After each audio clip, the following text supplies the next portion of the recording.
what do? We sing now. Such pretty pictures of us. Look how cool we look. More minutes to come in. I think most people have come in.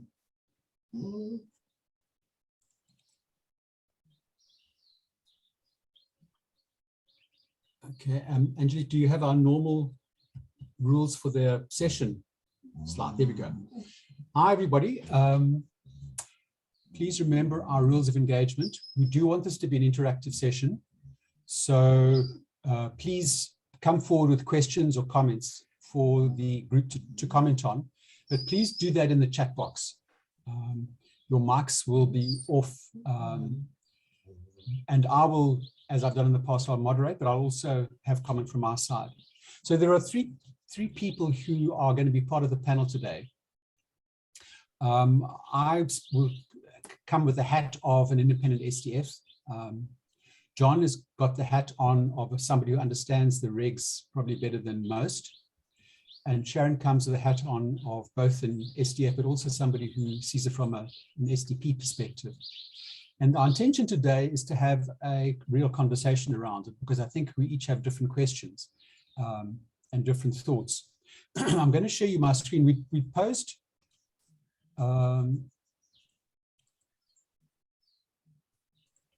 three questions, and it's around these that we want to talk. The issue is, as you know, is that the current legacy qualifications are being phased out, and the new occupational certificates and skills programs are being phased in, and there's a lot of confusion around this. There's also a lot of people who are uncertain how to proceed because we don't properly understand what's going on, and it is quite different. So I know from my own perspective, I need to give advice to my own clients as to what they need to be doing. And we need to think about, in the longer term basis, the change is going to have to be phased in. And so what do we put in our plans for the future? So those are the three questions we want to talk around today.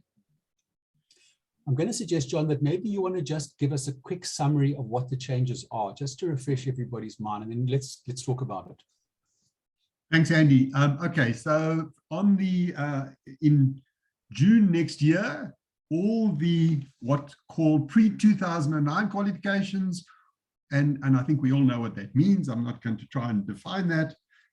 June next year, they are all going to be, in the end, they, for a better word, die. I mean, die is not the word that they use in the regulation, but they're coming to an end. But that's not the date when you can't. There's still one more year for for registering students on those qualifications. And in fact, the last year for teach out is 30th of June, 2027. So those are the legacy qualifications. So just to recap, begin June next year, one more year to go. And then by 2027, you can't even certificate anybody on the old pre-2009 qualifications. You might say, well, why are they, the QCTO has been around since 2009. It's now 2022. We're talking about 2023. Those legacy qualifications or the pre-2009 qualifications have stood the test of time. Why now? Well, it's my impression and my opinion, and really I'm an independent commentator on the NQF and what happens in Pretoria with regard to policy. I do believe that all the ducks are in a row now, from DHET to SAQA to the QCTO, and they're going to hold fast on this change that is going to happen in June next year. So the message today for me, if nothing else, is SDFs, get your head around the change, make sure your clients know, and make sure you know what to advise your clients by understanding what these changes are that are coming. Andy, that's a quick summary.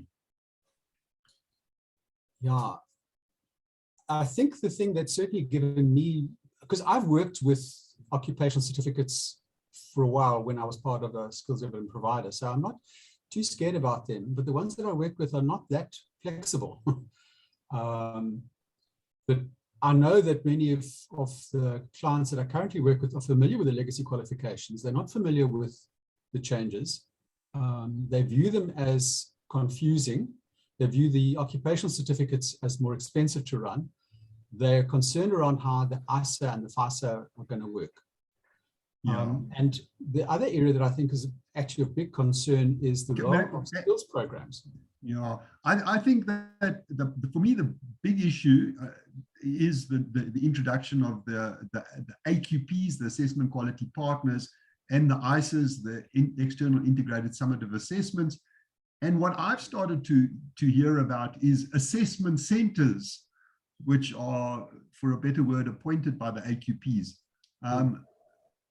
What I do think STFs have got to realize that this could increase the cost of training next year. I don't know what your thoughts about that are. I think it will increase the costs. Certainly the one qualification that I'm aware of is the underwriting qualification, which has something like about 180 credits. So it's significantly more than 120 credits. So it's theoretically is going to take longer to deliver, but the CETA grants remain the same. And on top of that, the ISA cost was billed at $5K per person. Yeah. Now that is a lot of money. There's going to be, there are going to be extra costs with regards to the ISA, because the ISA is going to be a separate cost, and that is going to be a not negotiable with regards to any qualification that is 120 credits on the occupational certificates. And they're going to be 3 modes of delivery. There's going to be a full qualification, which is the occupational certificate. There's going to be a part qualification, which is going to require the ISA as well. And there's going to be a skills program.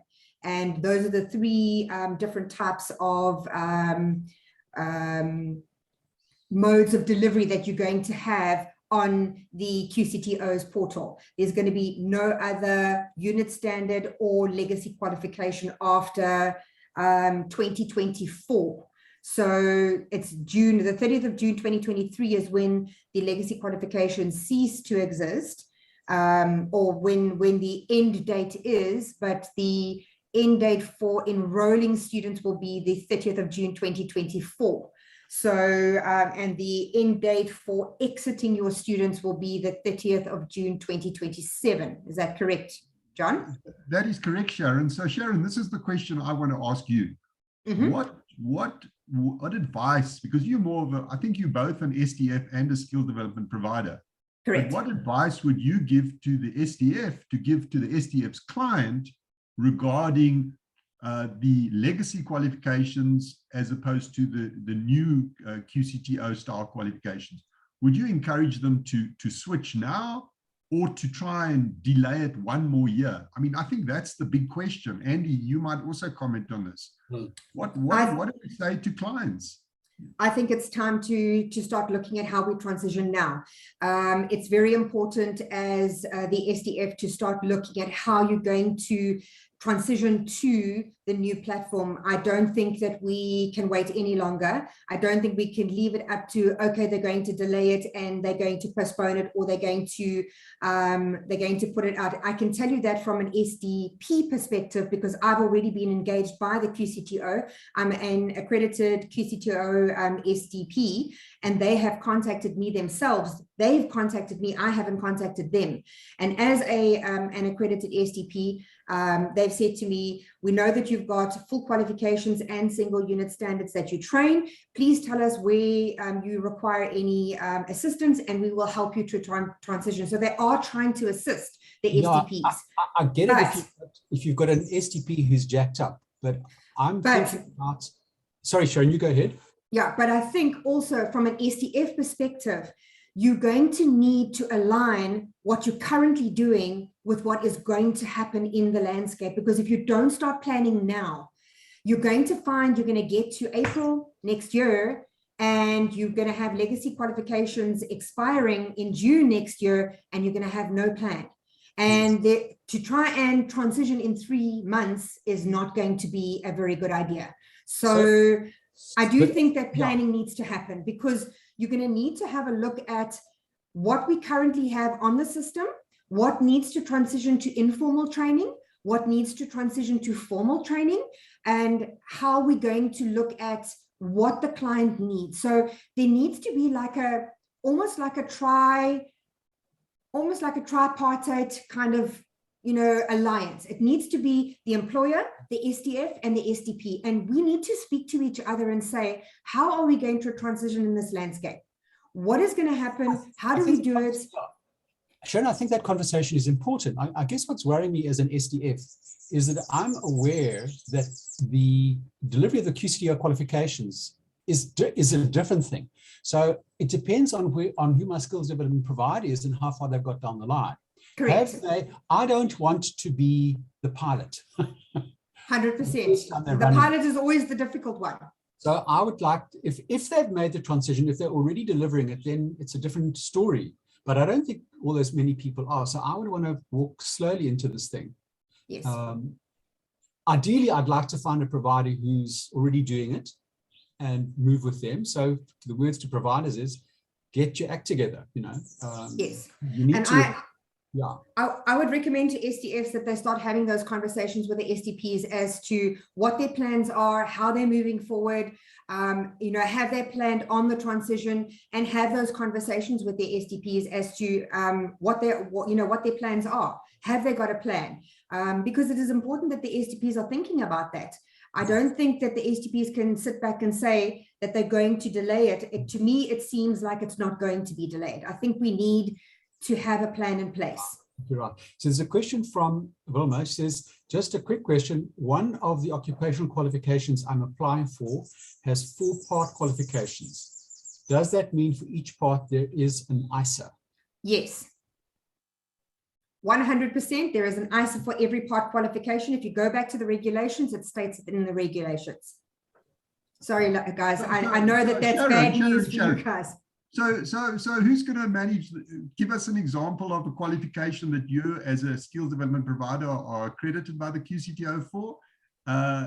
Tell us about it and who's going to do this ISA. Okay, so I can tell you this much. I am accredited for 99714. It is an occupational certificate in occupational health and safety. It is at a level 5 for 256 credits.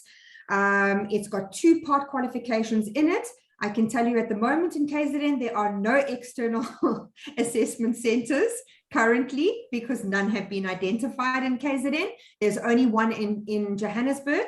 So that's a challenge for me. So that means I need to now start speaking to the QCTO to say, why is there no assessment centers? When are you going to develop them? And that is the reason why I'm saying to SDPs, please start having those conversations now, because I'm enrolling my first four learners now, so that I can test this this qualification out, and I'm enrolling part qualifications now, so that I can say to them, when I get to the ISA stage, where is the assessment? How does it work? And test that phase out before we even get to that whole, because they've already told me there's no assessment center.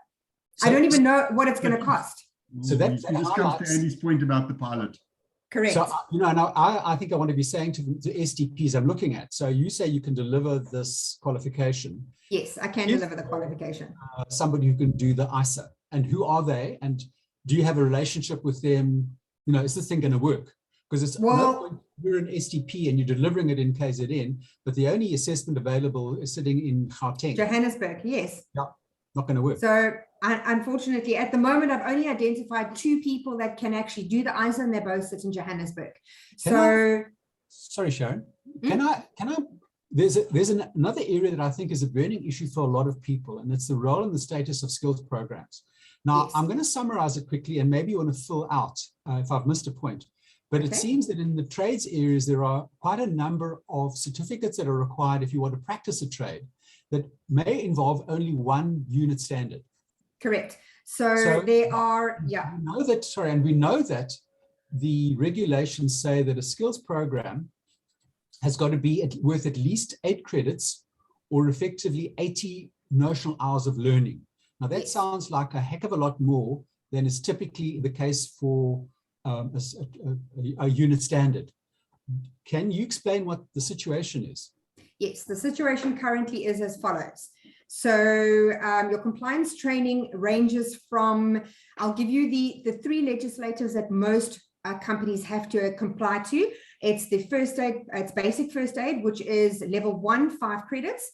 basic firefighting, which is level 1, 5 credits as well, and health and safety rep, which is, I think it's a level 2, and if I'm not mistaken, 3 credits. So those 3 basic compliance trainings will not find any space on the occupational, there's no space for it on the skills programs at QCTO, because QCTO's minimum requirements is 8 credits. So we cannot convert those unit standards into a skills program on the QCTO platform. So we need to engage with the QCTO. Wait. My role here is I'm the NQF policy commentator. I don't work for anybody. You know. Yes. So you give me your solution. I think while the regulations indicate that, I don't think 8 credits is a lot. 80 notional hours to learn something is not a lot of time. Remember, the notional hours compose theory, practical, and application. And so while I understand if you're going to take a simple old unit standard, only 3 credits, and try and convert it, that's not going to work. You've got to think about the skills program as a QCTO model. You know, you can't. It's not a conversion. And I do think that all those, let's even call them short courses or skills programs. Yes. I don't believe 8 credits is too onerous. So I also want to throw it out there. Do they need to be a skills program, or can they be informal learning?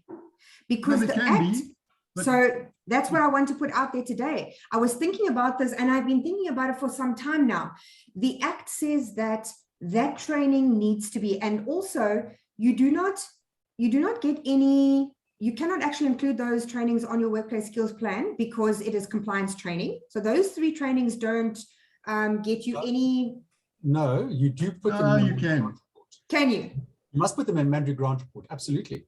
Okay, your mandatory grant reporting. Okay, so, but you can include them as informal training, as far as I understand. You can include them as informal training. So there must be a way that we can speak about those trainings, because the Act on the occupational health and safety side says that you have to ensure that the person is competent. That does not mean that the person has to be an accredited training provider, just that you find the person competent. So there must be a way for us to figure out how to make sure that we. So let me check my understanding. What I'm hearing you say is the issue is there's a regulatory requirement. The regulatory requirement is not specific that it has to be a credit-bearing program. Yes. And therefore, that gives an opportunity to do something different. Is that, yes, am I understanding? There may be. Look, I think that we still have to have a conversation around that. That's just one of it. But I think we need to also, what this conversation is opening up about is we need to think differently about how we were doing it as to how we're going to do it going forward. And that's the point I'm trying to make, is that, you know, before the legacy qualifications were cut and dry, that's what the unit standard was. Going forward as SDPs and SDFs, we need to change our thinking a little bit. So what I'm hearing is 2 things. John, I'm hearing you say that the QCTO, SACWA Tetra, they've got a reg and they're not going to change it. Okay, it's going to be a minimum of 8 credits. Yes. I'm hearing Sharon say the regs don't require something as extensive as that, but the regs are not specific about what competency might be. Am I misunderstanding? But you see, I mean, we're talking about education and training, and then we're talking about different departments of the government. I mean, we can take financial services, for example. They've got phase fit and proper licensing requirements. We can take properties. The property practitioner's got a new set of rules. Those are not, they don't specify formal or non-formal. We must differentiate between license requirements, qualifications that are, you know, academic or occupational in nature. And then the other thing, just because let's put it on the table, is don't forget the designations. So there are 3 different types of credentials a person could be required. And let's not try and conflate them, because that's what Sharon, I hear you talking about. The licensing requirements for first aid and firefighting are one thing, but you know, the knowledge and skills and qualifications you can get in that, you can go to university. I suppose you could get even a doctorate in firefighting if you were so inclined. So, Yeah. John, what I'm hearing you say is that we need to go to the regulatory, whichever is the regulatory body, and they must give the guideline as to what they expect. Yeah, I think it's very important that as we transition now, we make sure that we do this the correct way and that the system is actually well defined. And I think that will actually be the best way for us to go forward. I do believe that there's a lot of positives that we can take out of what is happening with us transitioning to the QCTO. So what I'm hearing then is it's really up to the SDF in a business. If you know that there are some certification requirements for jobs that your business does, you need to be approaching the regulatory authority and saying, please explain how you want us to handle it. Yeah. I'm going to be doing that. I'm going to be having conversations with the QCTO as to the best way to go forward. So well, it's not the QCTO though. It's the regulatory authority that must guide us. Yes. Yeah. So ideally, there would be for a better word, a conflation between what the Department of Higher Education and Training, is trying to do with the QCTO, and what other departments that have got regulations or regulatory authorities, be it health, safety, finance, whatever. Yeah. But that I don't think is the topic of today. Today there's a new policy starting 30th of June next year. You've got homework to do because the minister made a determination in December 2020, and that's stuck firm, and we got to just get our heads around it. I was around in the mid-90s. I've been around a long time. I remember when the NQF was invented, for a better word, or it started to become a topic. I was the CEO of the IMM, the Institute of Marketing Management graduate school, and we never heard of it before. And it was, what is this nonsense? And we resisted for a while, and then we said, well, okay, this is the new law. We adapted, and the NQF has become part of life. The QCTO new policy, the QCTO was formed in 2009. We have resisted, let's be honest. Now the time is to embrace what the QCTO is trying to do and go forward. Yeah.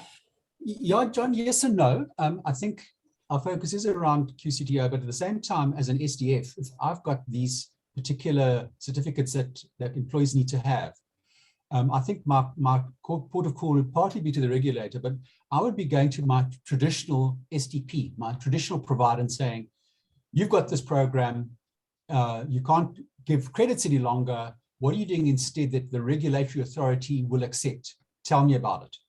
Yeah, absolutely. And I would be more specific. I'd be saying, so where's your QCTO accreditation? I want to see an official document. Well, because I don't think STPs are moving fast enough, and the SDFs need to push the STPs in the right direction. I think certificated training. Yeah. If the regulatory authority does not require them to be working with the QCTO, then why would they bother? They would rather go to the regulatory authority. And Sharon, there are providers who do just one thing. Yeah, that's true. Why would they worry with the QCTO? Yeah. I'm missing something. Yeah.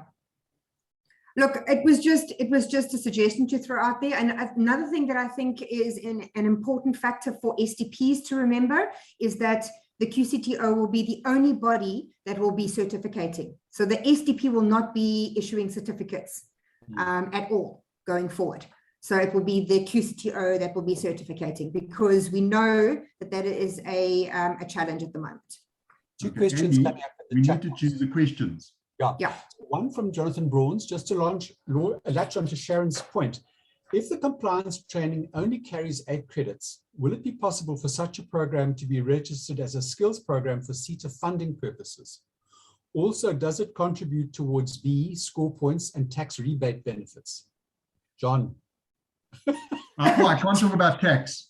Tax I'm not sure about. Yeah. But definitely BEE and CETA funding will be a yes. Yeah. I don't think you're going to get tax benefits because that's around full qualifications. Yes. So for me, so quickly on that SARS is another regulator in the National Treasury Department. And what we have nationally is we have a failure for different legislation to align. So maybe the ASDSA can take this up with SARS and say, hang on, guys, there's a change coming. What are you doing? We've been talking to SARS recently. so that SARS can change its regs. Okay, moving on. And then a question from Michael Tiger.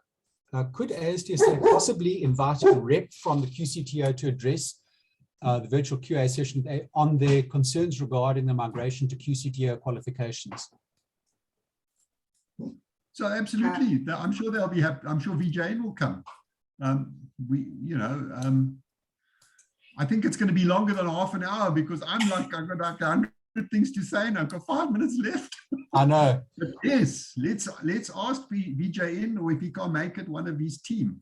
I think it's going to be a longer session though. I think it's going to be more. I think it's probably one of our virtual network events, which is an hour and a half. Probably a conversation. Because, you know, it really concerns me if it is the case that a provider who just delivers one unit standard for a certification requirement, and now they're not worrying about the QCTO, the thing starts to fragment.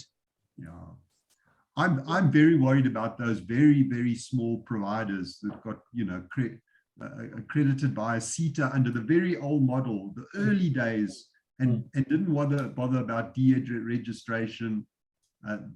You know, they need to be doing something. My advice to them is find a bigger partner, a bigger provider, and try and come up with a collaboration agreement.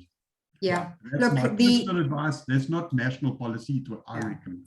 I can say from an SDP perspective, the QCTO accreditation is not for the faint of heart. It is quite a rigorous process, and I even find it. I mean, I've been I've been a training provider for 10 years, almost 10 years now, and I know my stuff when it comes to my accreditation stuff, and I even find it rather daunting to undertake those accreditation documents. So it's quite a process. So the question I also want to throw in to John and to Sharon, and it's around micro-credentialing, because what I'm seeing is QCTO has been quite hard, tough-minded, let me rather put it that way, around the size of a skills program. We see that the world is interested in micro-credentials, which to my mind, are definitely a heck of a lot less than 8 credits worth. And they seem, there's a whole area here, which I think is a problem. I think we're missing stuff. Look, I think micro-credentialing is something that is going to definitely be very important. But the one thing that I did read that was very interesting in the regulations is that any foreign qualifications that that are similar to a QCTO qualification will not be accepted or allowed or be aligned to South Africa. What's the right word? The right word is accepted by the QCTO. So basically, if you're training on a foreign qualification, it will not be acknowledged in South Africa. I have to, Andy, quickly. It's the National Qualifications Framework Act.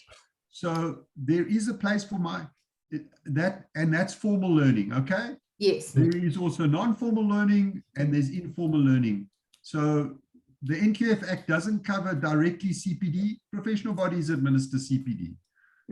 There is all these micro-credentials that are coming up now that, you know, I mean, being good enough to operate Zoom is in fact a micro-credential, for example. But so you can't have everything formally recognized and recorded in the SACWA National Learner Records database, because that's ultimately where all this information has got to be saved. Yeah. So there's a few comments in the chat box I was going to come to.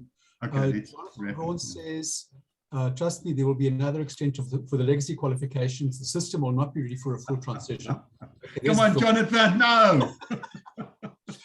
Michael Tiger, also be interesting to hear what APED might be able to share on this topic with the ASDSA members. Okay, and there are a couple of documents that John shared with us as a background to this, which are the regs. I'm going to put them in the chat box if I can get that to work. Apparently, I've just sent them to Angelique at the moment. Amanda says we have a lot of homework to do. Yes. Yeah. Colleagues, we're on just on 10 o'clock, and I think we've run out of time. I think the biggest takeaway I'm getting from this is it'd be really useful to ask Via Naidu to come and talk to us again on these issues. John, Sharon, final comments. Sorry, John. From my side, I just think that it's important for the SDFs to have conversations with their employers and to make sure that there is, they start the transition process now and have a look at the current qualifications that they are engaging with or the current unit standards that they are undertaking, and make sure that they are starting that conversation with the transition and, speaking to their SDPs about what their plan is going forward. Okay. John? So all I want to say is give the QCTO model a chance. I think there's a huge amount of good ideas, good concepts in it. I'm not with Jonathan. I really hope it's not another extension of the traditional legacy qualifications, because then we might as well just throw it all out of the window. But okay, all right. Yeah, now is the time, please, guys. Great. Everybody, thank you so much for joining us today. It's been a short time and a lot of conversation. I hope this has been of benefit. Thank you very much. Say goodbye. Okay, bye. Thank you. Everyone.